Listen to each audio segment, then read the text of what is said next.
A Rádio Internacional do Egito apresenta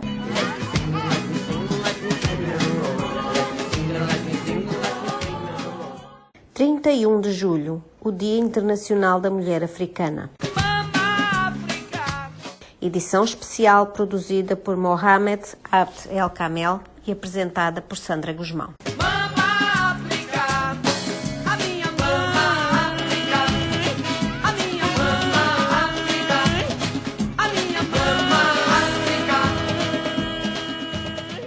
Olá e sejam bem-vindos todos os nossos prezados ouvintes, principalmente todas as mulheres do mundo, neste dia especial, 31 de julho, em que temos a honra de participar da homenagem à mulher africana.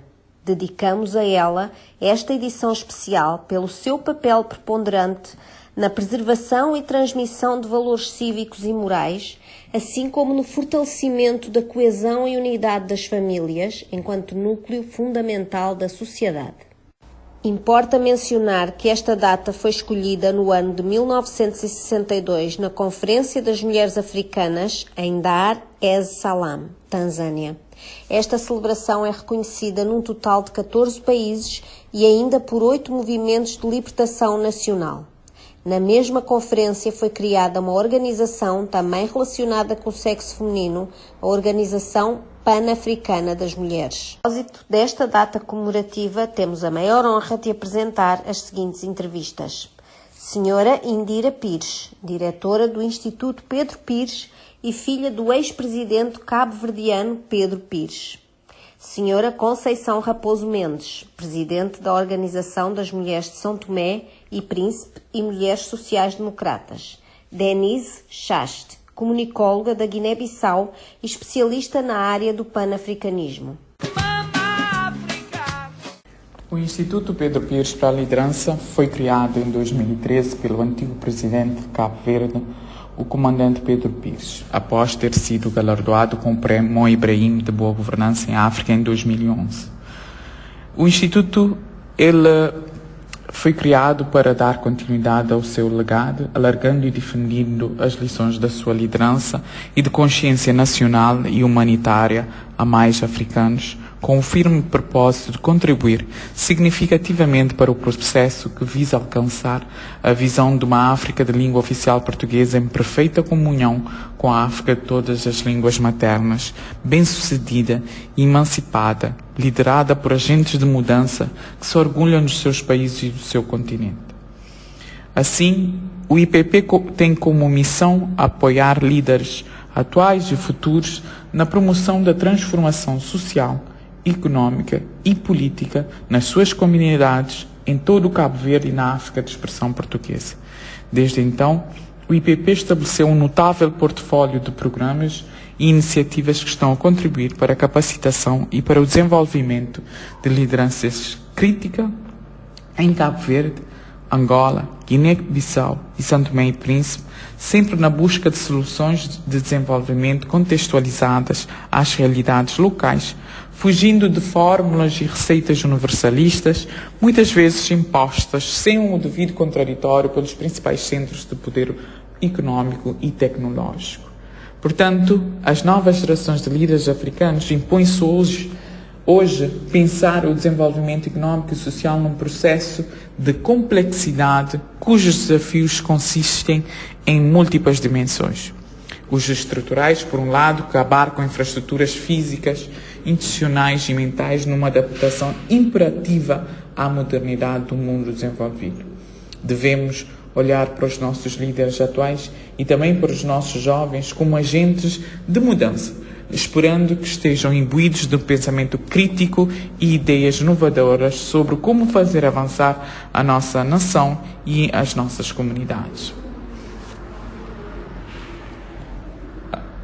Uma das mulheres que nos inspira é a Mama Graça Machel, pelo seu trabalho e pelo seu empenho na luta pelos direitos das meninas e mulheres em África. Também por reconhecer nela tudo o que representa a mulher africana, a sua resiliência, força, senso de justiça, inteligência e a sua generosidade, mas acima de tudo o amor à sua comunidade. para a celebração do Dia da Mulher Africana, não podemos esquecer que a pobreza no nosso continente continua a ter um rosto predominantemente feminino, apesar das conquistas e progressos alcançados.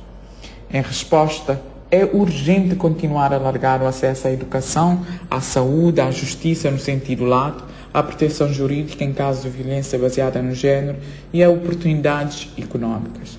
Estes e outros problemas continuam a subjugar-nos em espaços e formas de miséria e de subalternização social que impedem que nós, mulheres africanas, tenhamos acesso à educação de qualidade e nos integremos plenamente no mercado de trabalho.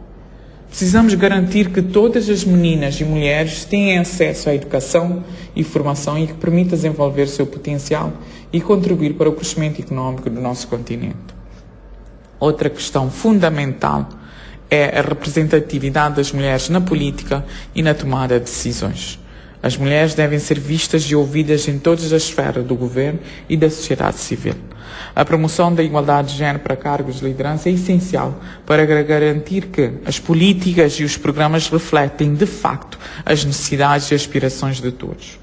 Precisamos reestruturar os nossos espaços de participação e de responsabilização e agir empenhadamente no sentido da apropriação do nosso destino.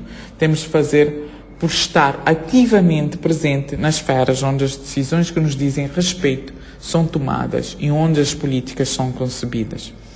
Por isso, é importante existir vontade política das nossas lideranças para definir políticas económicas e sociais direcionadas às mulheres, transformando problemas e oportunidades de reimaginar e reformatar a nossa sociedade para criarmos uma sociedade atuante, responsável e equitativa.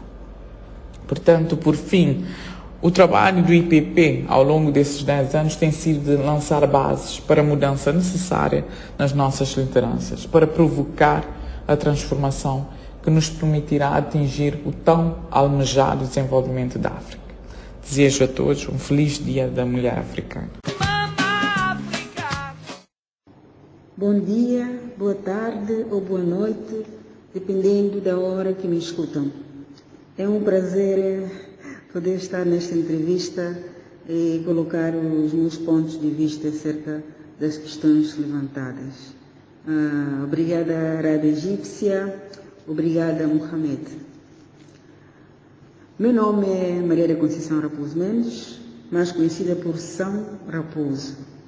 Nome acarinhado por ser curto e eu própria querer fazê-lo de uma marca pessoal, por ser expressão fácil.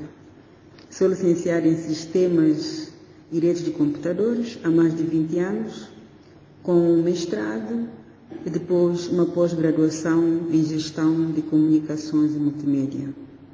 Emigrei para Portugal em 99 até 2003. No mesmo ano, em 2003, após o regresso, fui enfileirada na Comissão para a Criação da Agência de Comunicação em São Tomé e Príncipe. Em 2006, foi criada a Autoridade Geral de Regulação, chamada AGER, onde até hoje continua a dar o contributo. Em 2018-2022, fui indigitada para presidir o Conselho de Administração desta instituição em referência. Sou militante do partido mais antigo no país. Neste momento, é o maior partido da oposição. Sou presidente da Organização das Mulheres do partido MLSTP-PSD. Sou secretária adjunta do maior distrito de Santo Tomé, Água Grande e, ao mesmo tempo, capital do país. Sou membro da Comissão Política e da Comissão Permanente. Gosto de dançar, gosto de ler, gosto de andar de bicicleta e fazer também exercícios físicos. A história do movimento feminino no meu país começa em 1974, quando um grupo de mulheres corajosas vestida de luto. Sabe que antigamente no nosso país a roupa preta significava uma forma profunda de exteriorizar a tristeza. Hoje em dia já não é tanto, é uma moda usar-se roupa preta. No dia 19 de setembro, onde se dirigiram ao Palácio do Governo Colonial para exigir a nossa independência. Independência essa que foi proclamada um ano depois, isto é, em julho de 1975. Esse movimento feminino fez a sua trajetória, né, no apoio ao Partido Único, na altura, ajudando para o desenvolvimento do país pós-independente, no acompanhamento, em especial, das mulheres, nas diversas atividades sociais, culturais e também na formação. Esta organização atuou também na ajuda para a alfabetização não só das mulheres, mas do gênero. Nos anos 90, com a abertura da democracia, surgiram outros partidos. E cada um, à semelhança do MLSTP, também criou a sua organização feminina, uma das organizações femininas, não é? E de modo a fazer expandir a sua ideologia e garantir a sua chama acesa junto aos que comungavam desta ideologia, como é claro, né? Na altura, na abertura de consciência, não é? Também para ativar o valor da mulher na política e também na sociedade. Surgiram outras organizações feministas e femininas, idem. Isso é um mundo dinâmico. E de acordo aos dados do Instituto Nacional de Estatística do meu país, o número da população feminina é de 99.712, comparando com 97.988 da população masculina. Só para referir que as mulheres são, ou melhor, somos, em São Tomé, em maioria. No que se refere aos compromissos assumidos em matéria da igualdade de gênero e de empoderamento das mulheres, sabemos que houve conferências da ONU sobre as mulheres, também em Nairobi, em 1985, salvo erro, e também em Beijing, em 1995. Com essas movimentações, em São Tomé foi criada o Fórum da Mulher, para exatamente responder às recomendações saídas daquelas conferências, não é?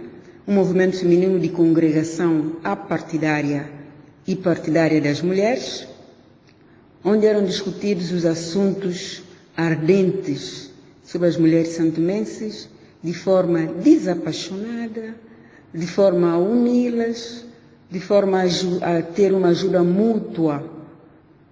Mas neste momento este fórum está inoperante. Inoperante por várias razões, que não vale a pena a gente estar a falar agora. Esta organização tinha o objetivo de responder exatamente aos preceitos e resultados destas conferências, como já tinha dito atrás, e deixa-me dizer que a sua primeira responsável foi uma mulher bastante ativa desde a independência, a nossa saudosa Alda do Espírito Santo, e também ela foi a primeira mulher presidente da Assembleia Nacional. Em São Tomé, as mulheres sempre estiveram atentas, apesar de vários constrangimentos, quer cultural, quer social e também econômico. As mulheres sempre deram os seus contributos e tiveram participação ativa no desenvolvimento. Estiveram na política, estiveram na educação, na saúde, estiveram na agricultura, enfim, em todas as esferas de domínio nacional. Mesmo notando, de certo modo, que alguns dessas esferas que foram mencionadas eram de menos participação.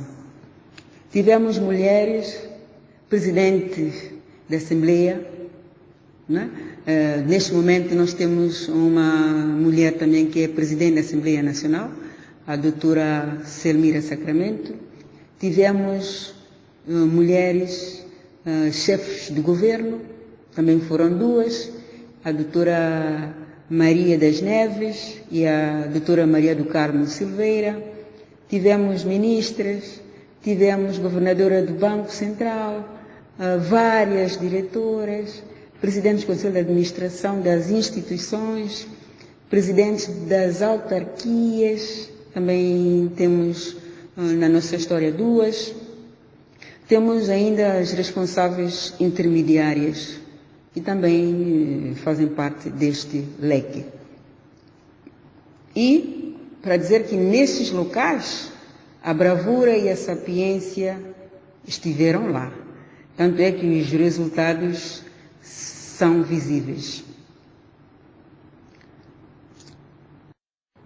No nosso país, a nossa Constituição da República consagra no seu artigo 15º, número 2, não é? Onde espelha os princípios de igualdade, onde diz que a mulher é igual ao homem em direitos e deveres, sendo-lhe assegurada plena participação na vida política, econômica, social e cultural. Pelo menos na Constituição, nós temos já esta abertura. Igualdade de gênero constitui um princípio universal, não é? Que é reconhecido em vários instrumentos internacionais sobre os direitos humanos, onde se destaca a Convenção sobre todas as formas de discriminação contra as mulheres, que foi aprovada pela Assembleia Geral das Nações Unidas em 1979, São Tomé e Príncipe ratificou, tendo em conta que São Tomé e Príncipe faz parte dessas organizações internacionais, não é? Temos ainda o protocolo à Carta Africana dos Direitos Humanos e dos Povos, relativos aos direitos das mulheres em África. São Tomé e Príncipe também ratificou este instrumento, o que apresenta indicações sobre as medidas de ação positiva para favorecer a participação equilibrada dos homens e das mulheres na vida política. O Estado de São Tomé também criou outras condições indispensáveis, de facto, para a remoção de obstáculos que possam impedir um pleno desenvolvimento da pessoa humana, a igualdade dos cidadãos, efetiva participação destes na organização política, na economia, socialmente e cultural do Estado e da sociedade santomense. E foi aprovada uma resolução onde fala das medidas de reforço da participação cívica e política das mulheres. Este instrumento foi aprovado propondo ao governo santomense e como recomendação aos partidos políticos e às organizações da sociedade civil a tomada de medidas que visam o aumento da participação das mulheres na vida política. Sabemos que uma melhor representatividade das mulheres nos órgãos de decisão favorece a conciliação sobre temas relativos à condição feminina e promove a superação das desigualdades entre gênero, constrói a paz e o desenvolvimento humano. Neste momento, em São Tomé e Príncipe, está em vigor a Lei da Paridade, a Lei 11/2022, que estabelece a devida percentagem para a ascensão de cargos. A presente lei tem como objetivo garantir uma efetiva igualdade, passo a citar, de direitos e deveres entre homens e mulheres, com vista à eliminação de todas as formas de discriminação, a criação das mesmas oportunidades, nomeadamente no que se refere à participação política e ao exercício de cargos de decisão, visando alcançar uma sociedade mais justa, democrática e equilibrada. Fim de citação. Então, temos este instrumento que vem, de facto, colocar uma pausa, ou melhor, um instante para que as mulheres tenham este acesso à participação política e que sejam realmente ouvidas no centro político, na sociedade, porque já existe este instrumento. Temos uma das instituições, tanto feministas como femininas, é o Instituto de Gênero, que orientava as políticas para a mulher, e hoje, em São Tomé e Príncipe, já temos o Ministério dos Direitos da Mulher, que é dirigida pela ministra Maria Milagre Delgado. É a primeira vez que nós temos esta instituição que responde diretamente para as mulheres. No país temos outras organizações políticas com programas orientados para a participação da mulher nas eleições, o seu empoderamento em termos de ascensão a cargo político, em várias posições de decisão. Temos o Tribunal Supremo, que em tempos estava a doutora Alice Veracruz, presidente da Assembleia, a malograda Alda do Espírito Santo e agora a doutora Selmira Sacramento. Mulheres primeiras ministras, como eu já tinha falado, diretoras, presidentes do Conselho de Administração, presidentes das autarquias e tudo isso. Existem também outras associações feministas que ajudam com a formação das mulheres, associações das mulheres empresárias e profissionais, temos a Associação das Mulheres Juristas, temos a Plataforma de Direitos Humanos e Equidade de Gênero, temos a Associação de Mulheres Agricultoras e temos também a Rede das Mulheres da Sociedade Civil. Mas há um facto que ainda nos preocupa, que é a inclusão financeira das mulheres, onde existem estudos que mostram que 56% das titulares de negócios próprios são mulheres, com baixa habilitação literária, infelizmente, e 57% destas mulheres só têm educação básica. É uma corrida que temos que fazer para alcançar os melhores resultados. Ainda estudos dizem que cerca de 82% das micros, pequenas e médias empresas não estão formalmente constituídas, o que funda barreira no acesso aos produtos financeiros, como é óbvio, né? Se considerarmos que as mulheres geram 61% das micro, pequenas e médias empresas, fica muito evidente a vulnerabilidade econômica subjacente às mesmas. As mulheres ainda representam um grande potencial para revigorar a economia. Mulheres estão sempre presentes com qualquer coisa a fazer. Elas constituem a grande maioria nas micros e pequenas empresas e compõem 62% do total das micro, pequenas e médias empresas e dos operadores do setor informal. Sobretudo, elas estão ali, no setor informal, o que faz com que, de vez em quando, elas sejam prejudicadas.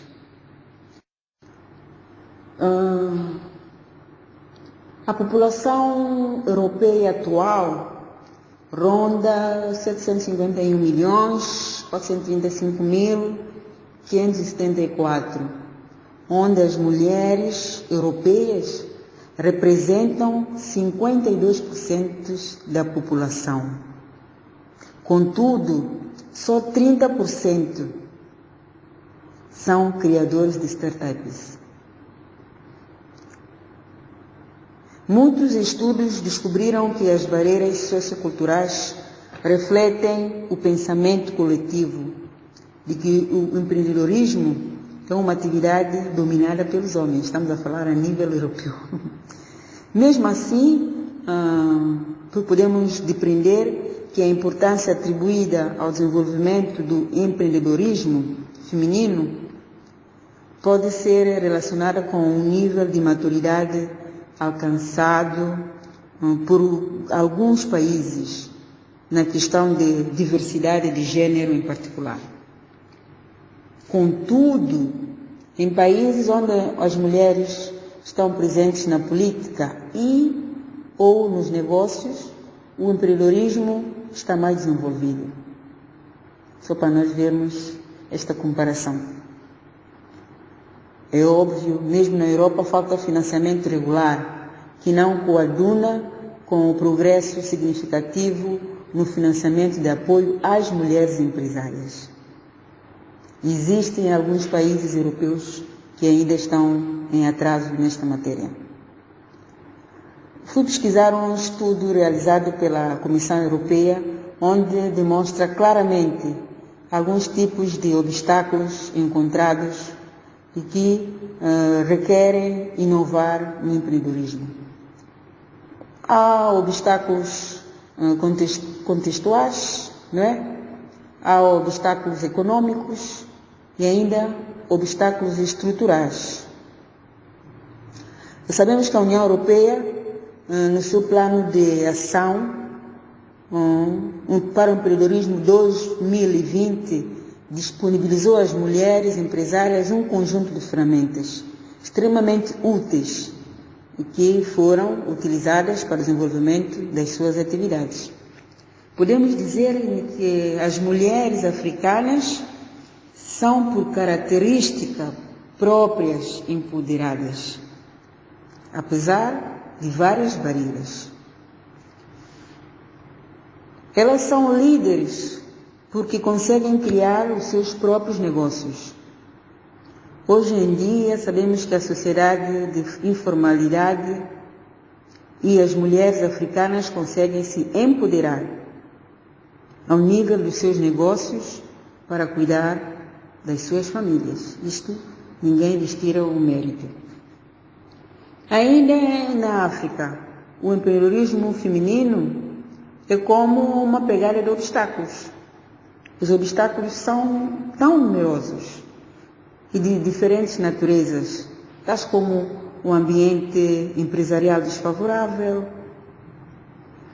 pesadas formalidades administrativas, e fazem com que muitas desistem. Um contexto político difícil, mas também o peso da cultura e da sociedade que não ajuda muitas vezes. As atitudes sociais e as normas sociais impedem que algumas mulheres ficam proibidas em mesmo pensar em abrir um negócio, enquanto essas barreiras sistêmicas mantêm muitas mulheres empresárias confinadas a negócios muito pequenos que operam na economia informal. Isso não apenas limita a capacidade de gerar renda para si e suas famílias, mas também restringe o seu verdadeiro potencial de contribuir para o desenvolvimento socioeconômico, criação de empregos a outras mulheres, e não só, mas também a própria proteção ambiental. Hoje em dia não podemos falar de empreendedorismo sem pensar no ambiente.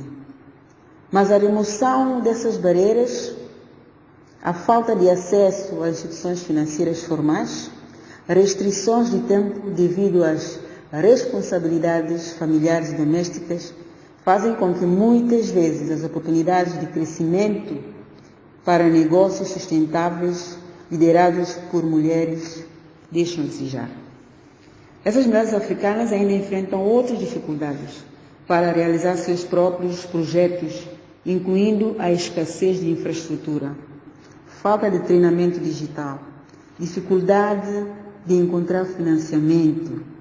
Tanto é que cerca de 15% das mulheres têm que interromper suas atividades por não terem acesso aos recursos necessários para desenvolvê-los. As mulheres constituem a espinha dorsal dos trabalhadores autônomos, principalmente no setor informal. Na África, isso vê-se muito. Em São Tomé e Príncipe não foge a regra. Falar um pouco das áreas rurais, as mulheres estão subrepresentadas entre os trabalhadores familiares, contribuintes no setor agrícola, onde trabalham em terras que não possuem, com benefícios econômicos mínimos dos mínimos. O emprego oficial remunerado é aplicado em média a 20% das mulheres empregadas. E as condições de trabalho decentes são, enfim.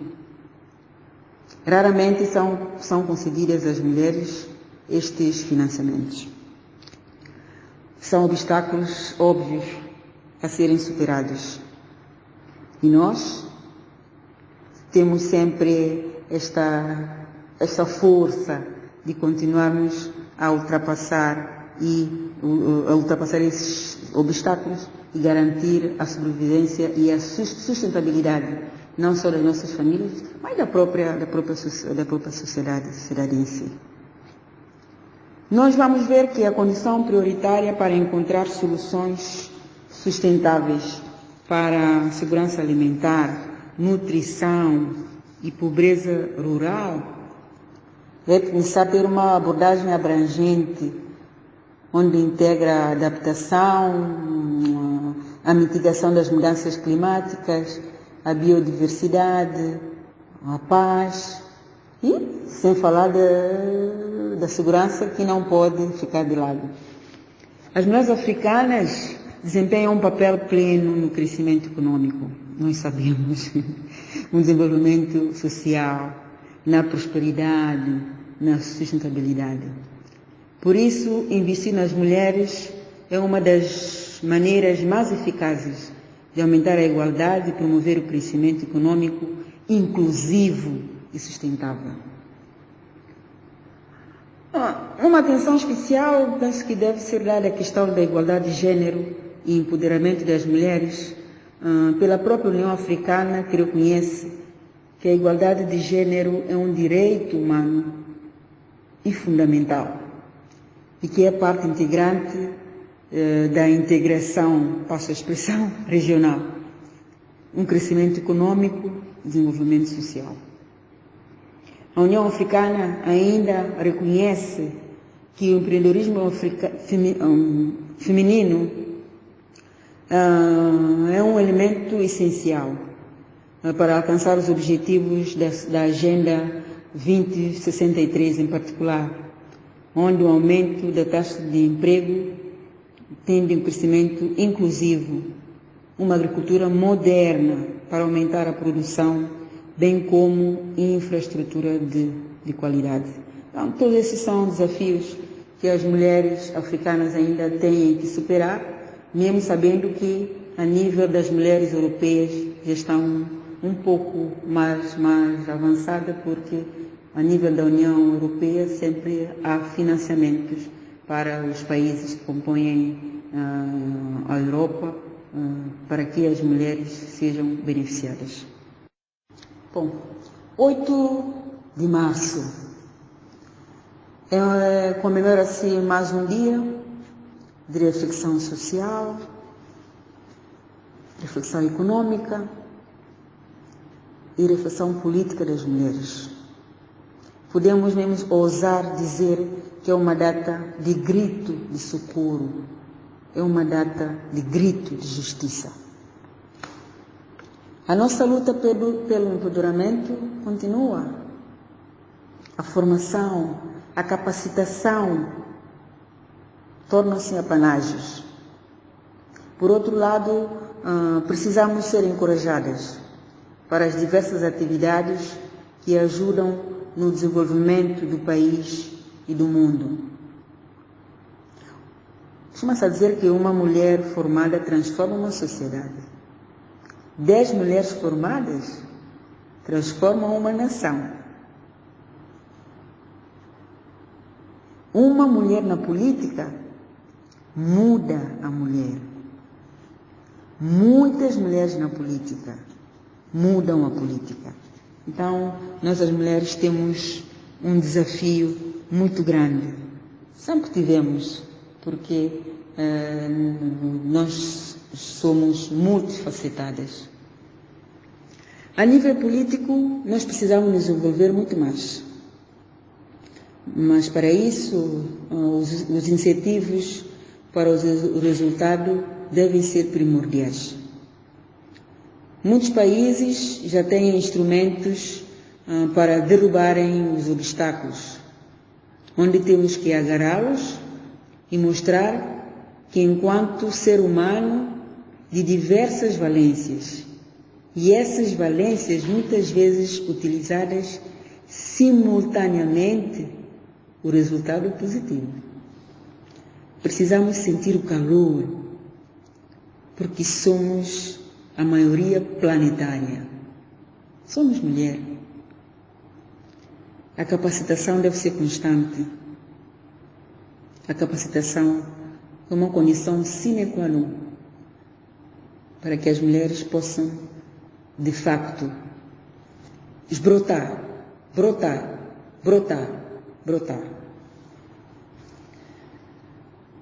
É preciso que haja uma parceria entre as diversas associações, entre os governos centrais, os governos locais, os governos regionais, os parceiros internacionais, para que seja criada a modalidade para a aprendizagem. Temos que eliminar a iliteracia digital das mulheres. Aliás, torna-se urgente que haja financiamentos para que as mulheres se sintam mais à vontade hoje em dia na literacia digital, para poderem também escoar os seus produtos, porque o empreendedorismo hoje em dia não se coaduna somente à maneira tradicional. É necessário empregar outros mecanismos para que realmente se tenha sucesso naquilo que se faz. Gostaria também, por fim, de pedir paz. Precisamos de paz, porque quando há violência, seja de que forma, a mulher é quem mais sofre. Agradeço mais uma vez pela oportunidade. Bem-aja. Feliz 8 de março a todos. Eu é que agradeço o convite da Rádio Cairo, pois é sempre muito construtivo termos a possibilidade de interagir com canais de comunicação do continente africano, canais que estejam interessados e preocupados em divulgar pensamento analítico, pensamento crítico, em prol do desenvolvimento literário das nossas comunidades, das nossas sociedades de uma forma generalizada.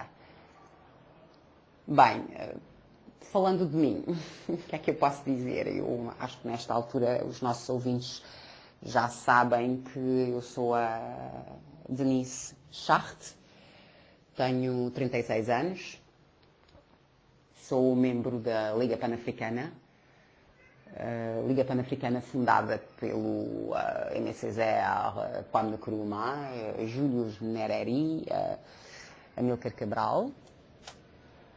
Portanto, nos últimos 10 anos da minha existência enquanto pessoa que pensa o continente em prol do desenvolvimento do capital humano, tenho interagido com 18 países africanos e destes 18 países africanos tive a oportunidade de implementar programas de desenvolvimento de capital humano em 9, com grande ênfase na lusofonia. Pronto, isto justifica-se porque eu sou lusófona, mas sem esquecer países anglófonos como o Malawi, o Lesoto e a África do Sul. e sem esquecer a francofonia africana, como é o caso da Costa de Marfim, do Senegal e da República Democrática do Congo. Muitas pessoas às vezes perguntam-me, Denise, mas como é que você, em relativamente, pronto, digamos, pouco tempo, conseguiu ir tão depressa, que meios, canais utilizou para que pudesse viabilizar e mobilizar aquilo que é o seu ideal de juntar o conceito panafricanista, as ideologias panafricanistas, a programas de desenvolvimento do capital humano das comunidades em dificuldade ou em comunidades pós-guerra ou pós-genocídio. Eu devo ser sincera e dizer que o desenrolar da minha carreira profissional foi bastante propício. Eu atuei enquanto responsável de gestão de campanhas políticas e propaganda política internacionais.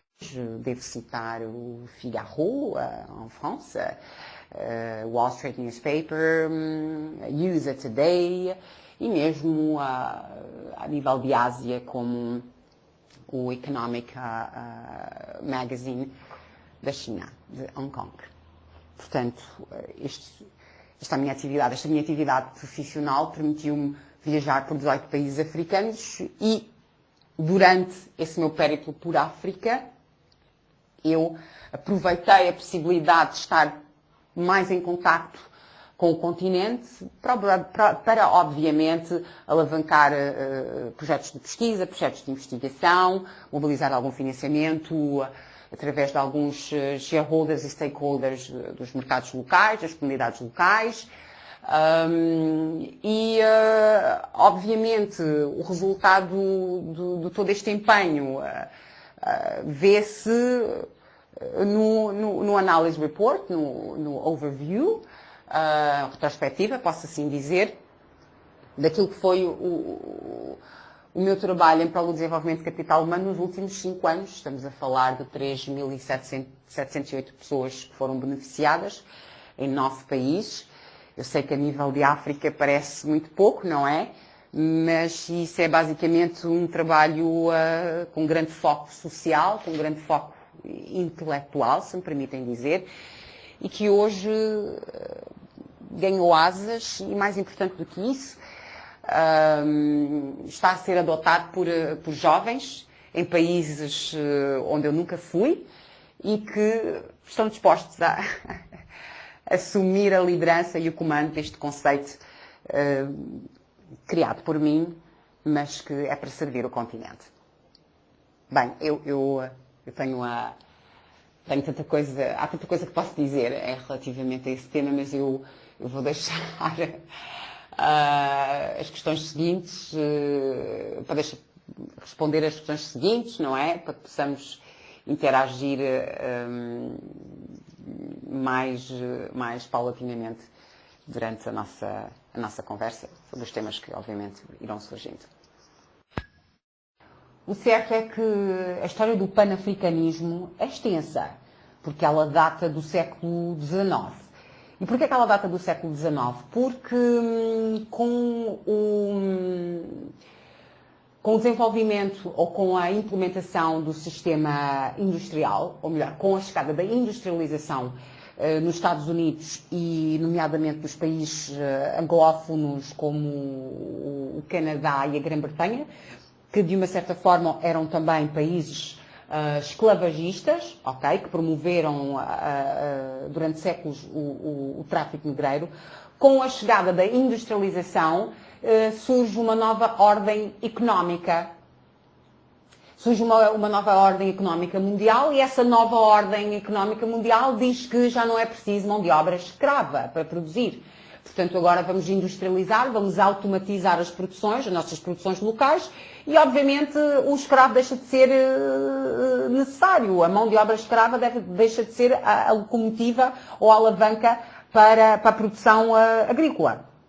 Portanto, com a chegada da industrialização nos Estados Unidos e na Grã-Bretanha, a mão de obra escrava torna-se desnecessária e concomitamente, ou melhor dizendo, ao mesmo tempo, os grandes industriais veem a importância e necessidade de movimentos anticolonialistas ou movimentos anti-esclavagistas, exatamente para fazerem valer a nova ordem económica, e automaticamente a nova ordem social. Portanto, o panafricanismo surge no início do século XIX,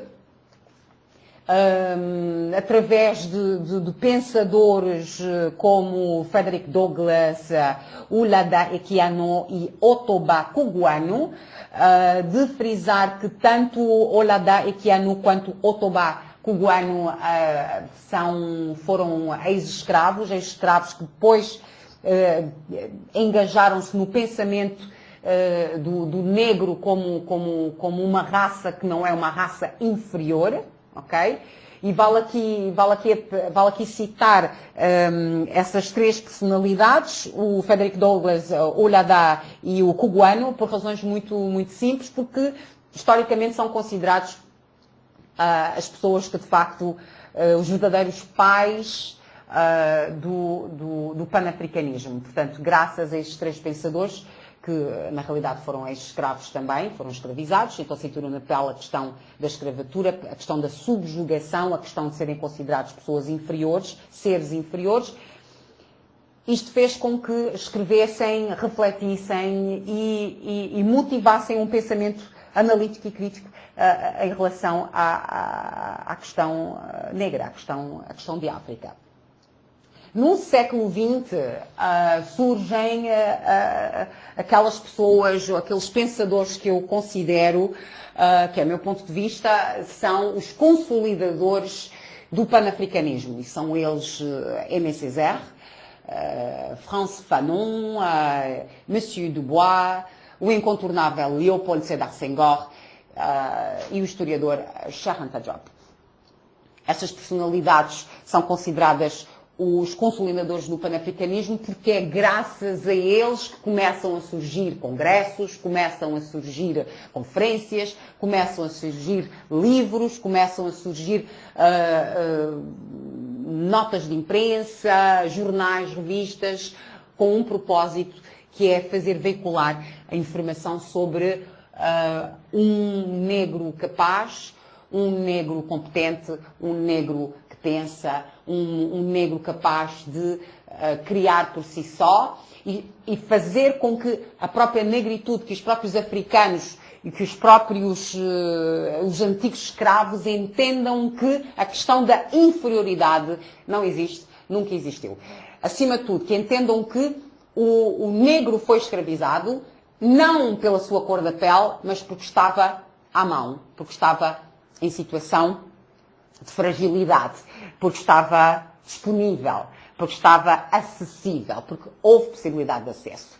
O africano nunca foi escravizado pela questão da pele e acredito que um dos pontos fortes destes consolidadores do panafricanismo é essa mensagem sustentada por factos e análises socioeconómicas que nos permitem entender que a questão da inferioridade do negro nunca existiu.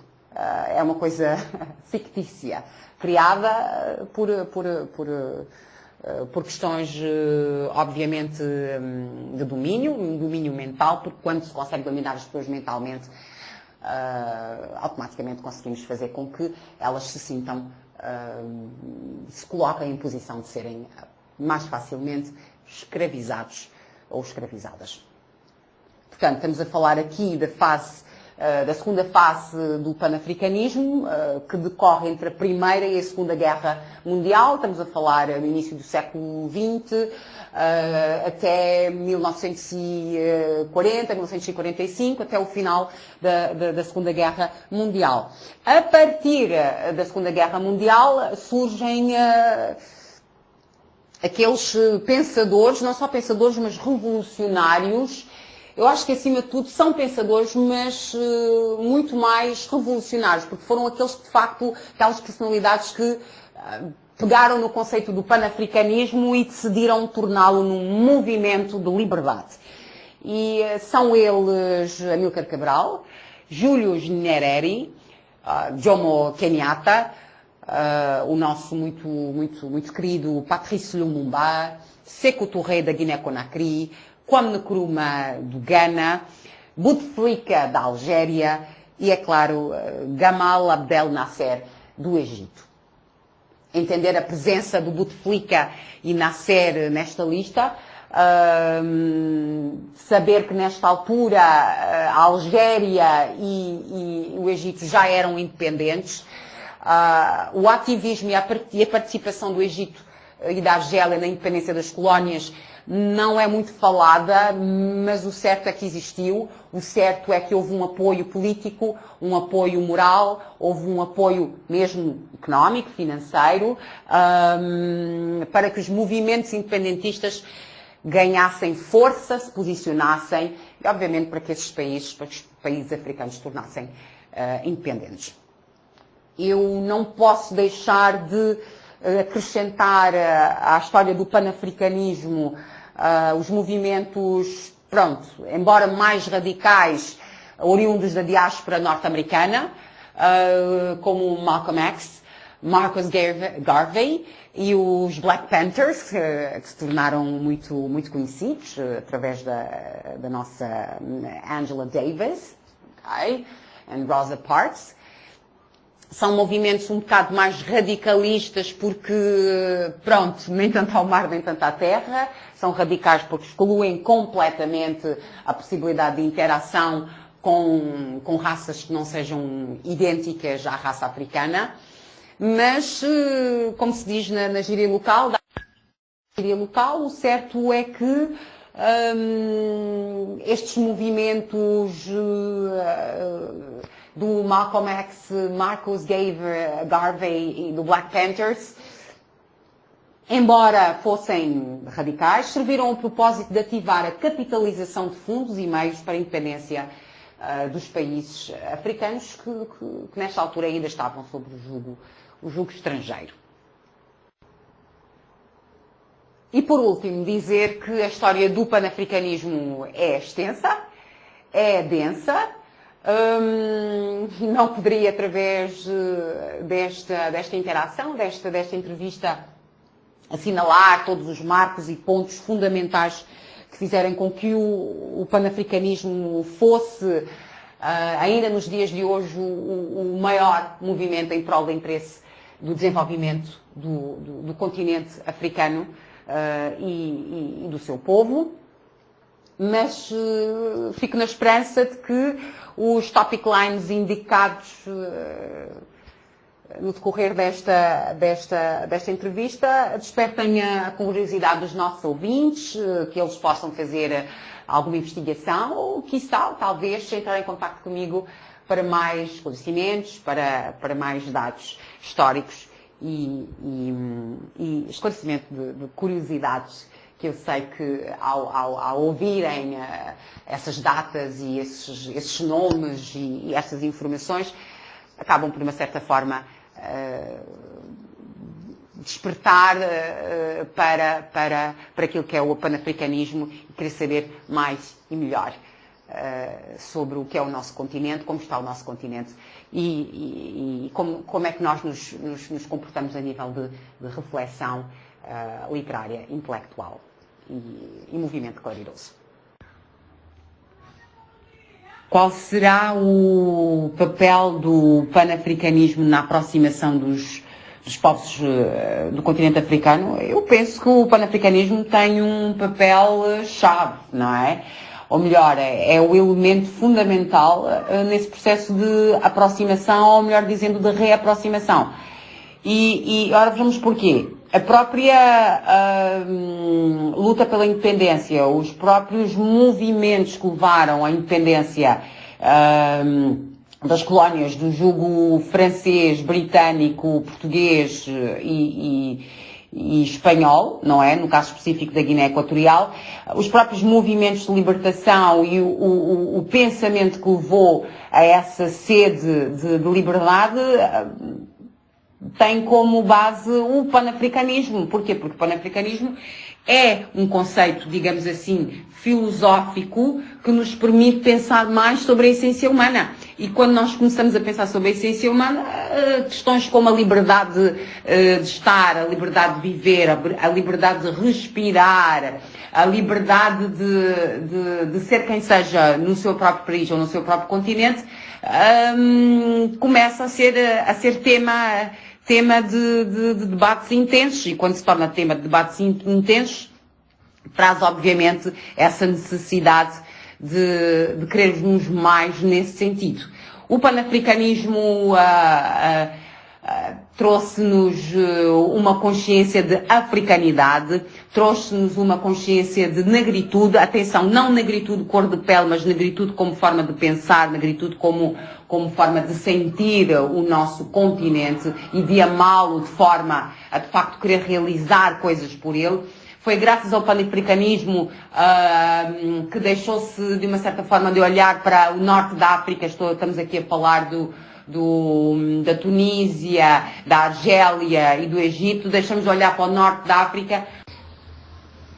Foi graças ao panafricanismo que deixamos de olhar para o norte da África, mais precisamente a Tunísia, a Argélia e o Egito, deixamos de olhar para o norte da África como a África branca e passamos a olhar para esses países como partes integrantes do movimento panafricanista. Foi graças ao panafricanismo e foi na altura auge do panafricanismo, estamos a falar no decorrer da década de 50 até o final do século XX. Eu acho que esse período é um período mesmo, é um período de ebulição, é um período onde o panafricanismo faz sentir a força toda. Durante esse período, foi o período de maior colaboração, cooperação e integração entre os países africanos. Portanto, se surtiu efeito nessa altura, é caso para se dizer que seria pertinente olharmos para o panafricanismo, começando a ensiná-lo nas universidades, começar a ensiná-lo nas escolas, começá-lo a ensiná-lo, a debatê-lo, nos círculos intelectuais com mais frequência e, sobretudo, levar o panafricanismo, acendê-lo dentro da União Africana e fazer com que se torne uma prioridade na agenda de 2035. Portanto, há muito mais que eu poderia dizer sobre a relevância e o panafricanismo como key element no desenvolvimento do plano integrado do continente, mas pronto, isto já seria um outro debate. Como é que a literatura africana contribuiu para a expressão identitária do continente? Eu diria que contribuiu imenso e continua a contribuir, graças a Deus. Mas vamos aqui falar, porque é importante falar das raízes da nossa literatura, e é impossível falar das raízes da nossa literatura sem mencionar os grandes antropólogos, historiadores, pesquisadores, escritores, poetas, filósofos e pensadores que de facto catapultaram a literatura africana para o patamar ao ponto que em 1986 Hole Soyinka, através do livro esplêndido Os Intérpretes, acabou por ganhar o Prémio Nobel da Literatura. Portanto, isto tudo é consequência do trabalho feito por Amadou Mpateba, por Cheikh Anta Diop, por Alioune Diop, por Joseph Kizerbo, por Mário Pinto Andrade e, inclusive, falamos muito quando se fala em literatura, pensa-se sempre em escrita e em livros, mas podemos aqui também citar alguns cineastas que fizeram toda a diferença, como é o caso do Sam Ben, como é o caso da Sara Maldoror, e a lista soma e segue. Portanto, a literatura africana, com grande propulsão, com grande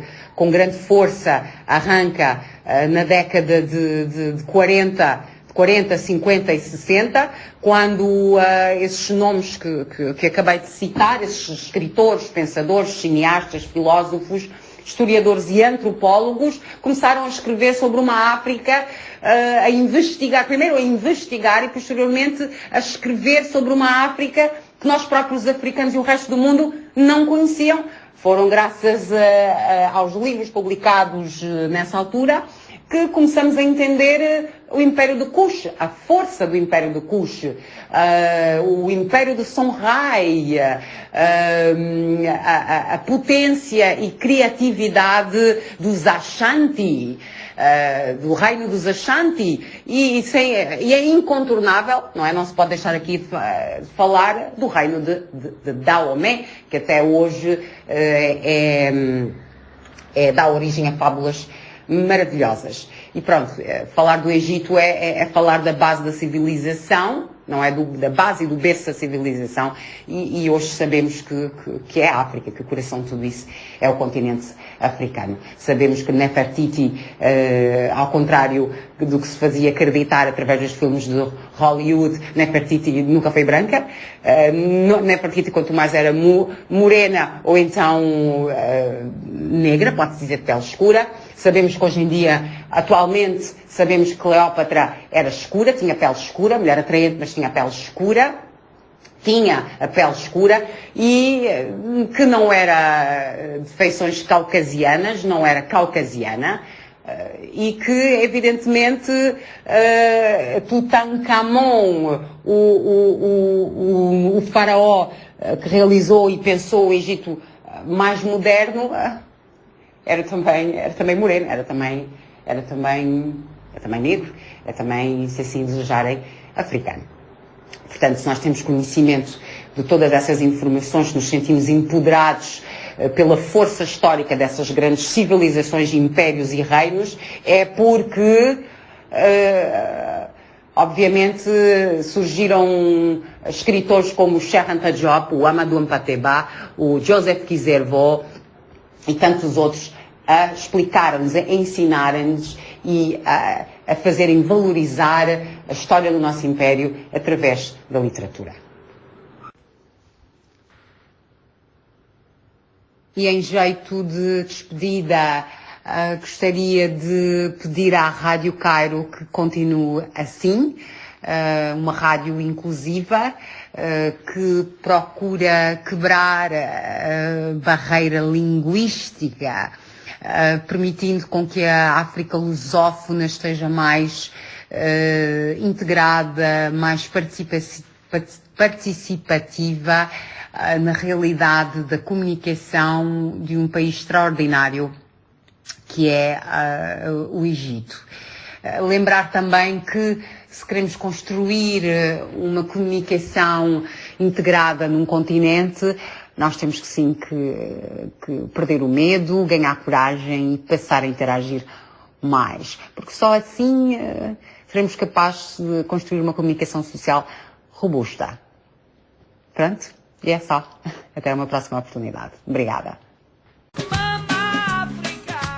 Agradecemos muito às figuras palestrantes e desejamos muito progresso e sucesso para todas as mulheres do mundo inteiro.